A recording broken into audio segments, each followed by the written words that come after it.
Welcome to Pindar Poetry. We hope you learned something new. You begin by ensuring no read/write activity on the USB drive. This prevents data corruption. Close file explorers, sync tools, and any terminal sessions accessing the device. Once closed, use the operating system's Safe Removal tool.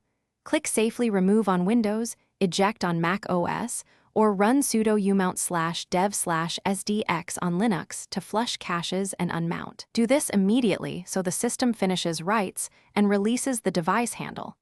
Otherwise, the device can remain busy and won't safely detach.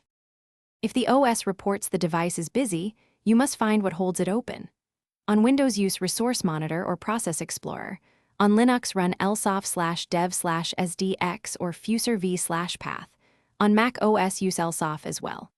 Once you identify processes, politely close them or use taskle/killterm. If needed, stop services like backup or indexing temporarily so handles are released. Doing this clears locks so the unmount will succeed and prevents forced disconnection that could corrupt data. After the system confirms the device is safe to remove, gently unplug the USB cable. Wait for any drive activity LED to stop first to ensure caches are clear. If the device won't unmount, gracefully power cycle the device or perform a controlled system shutdown to avoid data loss. Make sure to check the cable and port if problems persist. Try a different USB port or hub, and run disk repair tools like chkdsk or fsck if the file system shows errors as a key troubleshooting step. Thanks for watching.